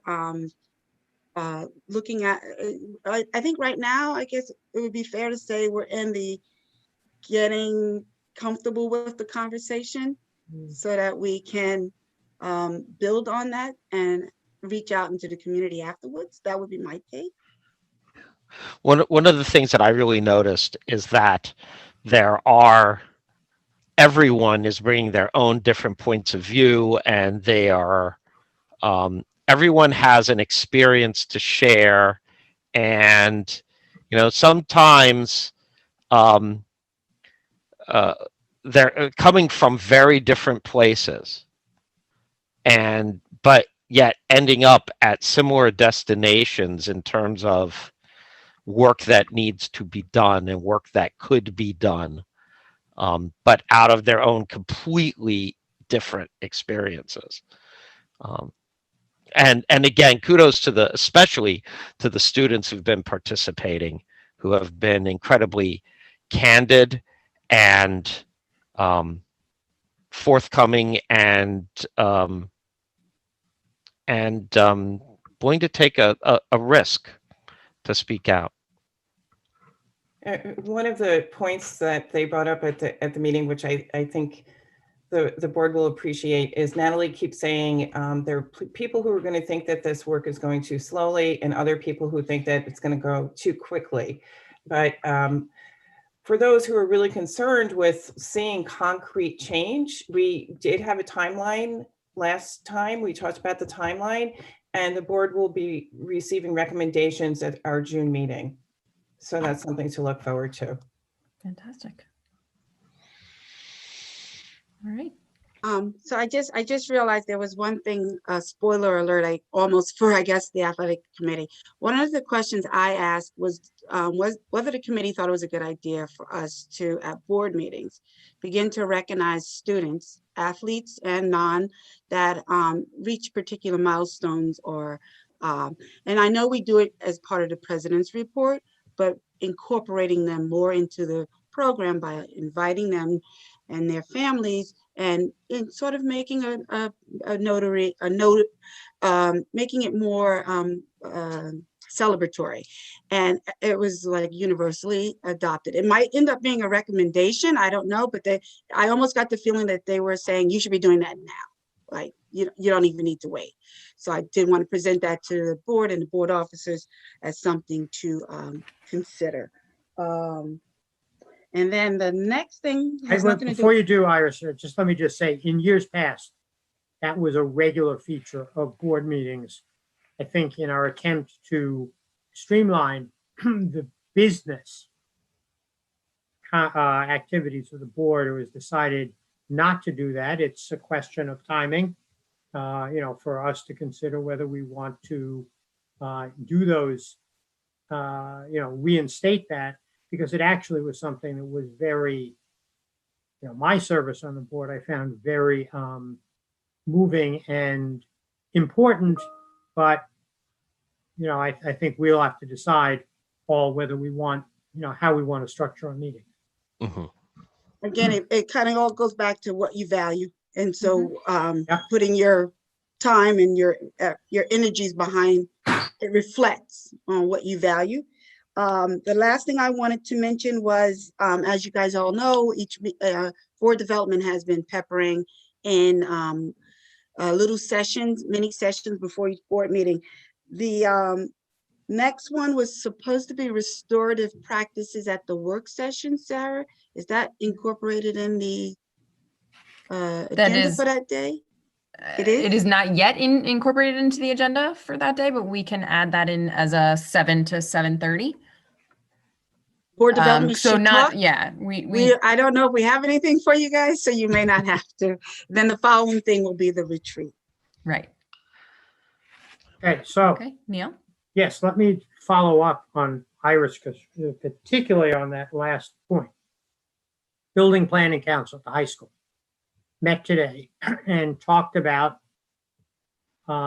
revising the student planner, student handbook, and dealing with issues and implementation of restorative practices at the high school, which led to what I brought up about at the advocacy committee about how we might want to look at the interplay between restorative practices and the formal code of conduct.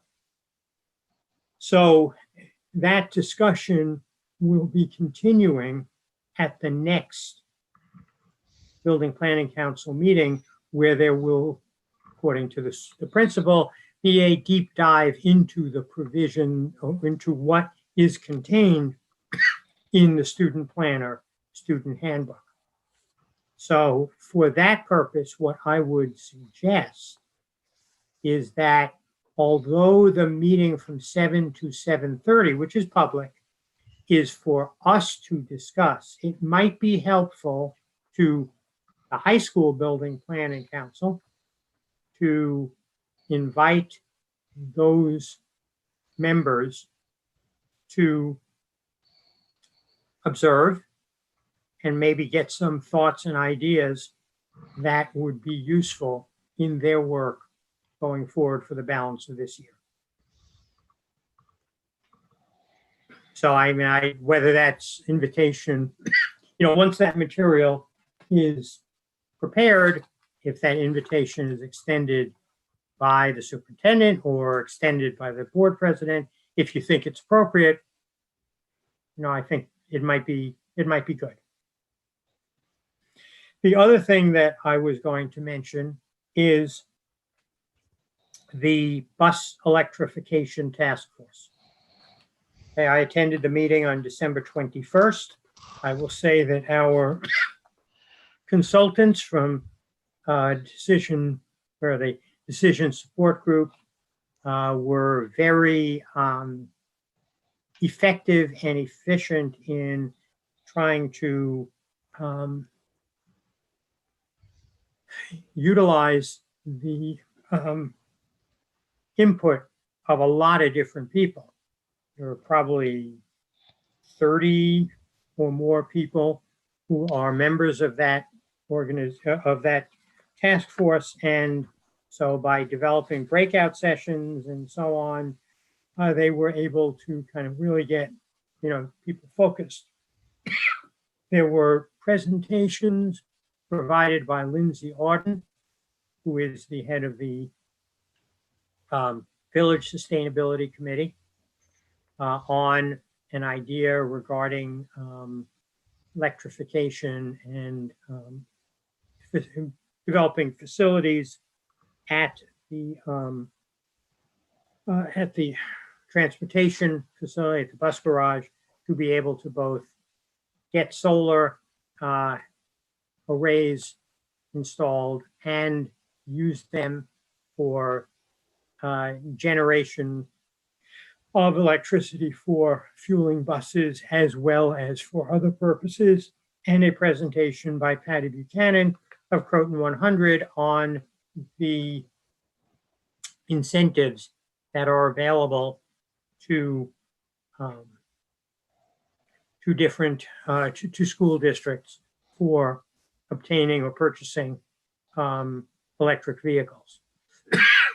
There are a lot of dynamics with regard to this subject, including but not limited to the whether we will be able to utilize all of the incentives, financial incentives that were that have been discussed in the community, whether we'd be eligible for them, how we coordinate with manufacturers, and whether we would be best off focusing at first not on our large buses, but on our other vehicles, our 32 passenger or 35 passenger vans and smaller vehicles. And we will be meeting again, I think, I forget when it is, probably later this month. And January 28th. January 28th, and we will be moving forward, and hopefully we'll have more to report in February. Great, thank you. Does anyone else have anything for pulling of the board? I Andrea? have one. Oh. Andrea, go first. Oh, okay, thank you. The schedule of CET Building Planning Council is we meet right after the week after the board meeting. So we met a while ago, but it was very interesting. Dr. Mojica was really trying to sort of take a fresh view on some of the traditions of CET, you know, what the good things, what we want to keep, you know, what might need some little changing, and really get input from the community on it. And to give us an example of what he meant, we brought up, because after being on the EID, Equality, Inclusion, and Diversity committee with him, he brought up Columbus Day and a Colonial Day. He brought up Colonial Day. And it led to a very robust and very interesting discussion with our educators, who feel that they're being really misunderstood, that there's no celebration of colonialism, that it's really, the whole thing is about 3 different cultures: Native American culture, slave culture, settler culture. And it just seems that, and I actually suggested this, I don't know if it's come up yet, but it needs some sort of public relations or something that the district needs to do to really help explain, maybe to give the teachers a little more backup about what they're trying to accomplish, because they really talked about how frustrated they were, not really being understood. So, you know, that's something I was wondering, you know, if that's something maybe we could work with Jackie on, or if that's something that even our district office wants to support them in, but it has become sort of like a flashpoint. So it was, I think Dr. Markika felt that at the end of the conversation that it was very worthwhile, and he feels that there's a lot of merit to Colonial Day, and did agree that maybe it does need some sort of public relations work. Rebranding. So like a little rebranding. Rebranding, remarketing, and you know, yeah, to change because yes, we know what we want to do with it, but you know, we know what we're trying to accomplish, but we're obviously the message that's being received is different from the one that is intended. And yeah. Right. And there's a real sense that this kind of immersive experience is so meaningful to students. Yeah. They really enjoy that kind of immersive experience, that it's something they treasure and remember. So I just wanted to share that with the board and with our administration. Thank you, Andrea. And I think it's also something we should speak with Natalie about, because Natalie spends a lot of time speaking about intent and impact.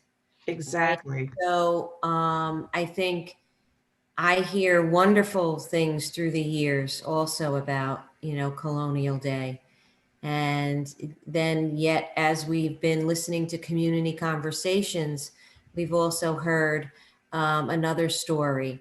And so I think that's great. I'm so grateful that CET got into that deep conversation. And I think we should certainly broaden that conversation and include Natalie and others. Thank you. And that's all I have to report. Thank you very much, Andrea. Josh? The only item that I have to report is that discussion of the Student Faculty Congress has not met since December. The major topic, or one of the major topics that is on the agenda for the upcoming meeting, is discussion of the concept of a student board member. All right. I had a quick, we had the PVC Building Planning Council meeting this afternoon. And the focus of this month's meeting was on communication and ways that PVC can enhance and can, you know, continue to improve, looking at the different ways that they communicate at a building level and down to a teacher level. How they're communicating with families, ways that can be improved, things that they can add to, change. So I think it was a pretty fruitful conversation. And next month we will be talking about the transition CET students to PVC and ways to work on incorporating that transition, particularly in COVID times. So it's a little bit different than it had been historically. So ways to that will have to change this year, but ways that it can be changed and improved upon going forward. So that was that. And we also had a lunch committee meeting this week. That was the first lunch committee meeting in this school year. So it was a little while. So it was good to speak with Eric, who is our food service manager, and hear from him, the ways that COVID has definitely significantly impacted our school lunch program, at a time when it was really just getting up off the ground. So we did learn that the federal program that is providing free lunch to students is continuing through the end of the school year. So all students, regardless of whether a student qualifies for free and reduced lunch, all students receive free lunch at the buildings. And that is when they are in person, and they can also be ordered on remote days as well. So that program is continuing through the end of the year. But then, it's I think time for us also to start thinking about and looking at what 2021-22 will be. So that was we'll have another lunch meeting. I'm not sure. Denise, I forgot when the next lunch committee meeting was. I believe it's in March. Okay. So continuing those conversations as well. And that's all I had. Brian, did you have anything for polling? Nope. All right. So I think that is everyone. Sarah, Yes, Sarah, can I just ask a quick question? certainly. What impact does the offering free lunch to all the students, does that have a budgetary impact on us? Because I know we were in the negative last year, and we have probably expected to cover some of that this year. Like, is that going to have an impact on our budget? It does have a budgetary impact. I'm going to turn that over to Denise, though, so I don't mess up the details on that. It does, because of our existing contract. We only get a certain amount of federal funding for each meal, but that amount is considerably less than we have to pay Aramark for. And then of course, we have the added increase of additional lunch aids to provide, in-class meals, all of the equipment costs that we've had to purchase in order to have the remote lunch schedule. So yes, it does have a budgetary impact.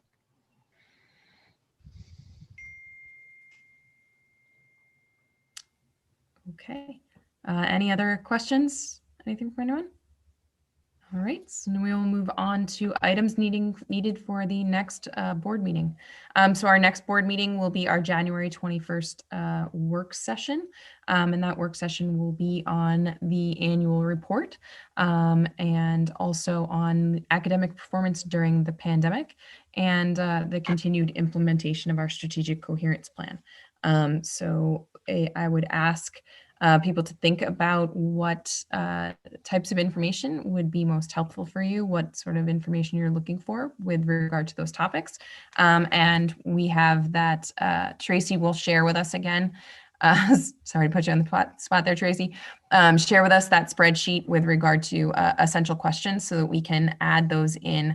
If we can get those to add those into that spreadsheet by the 11th, that's what I said, right? By the 11th, that would give our administration a full 10 days to really dig into the questions that we have so that they can prepare a presentation for the work session. Okay. All right. Does anyone have any questions with regard to that? All right. With that, we will now be moving. Yes, Iris? I just wanted to mention for next, it's not our next meeting, but I saw we had an email about the parent university that's coming up on Tuesday.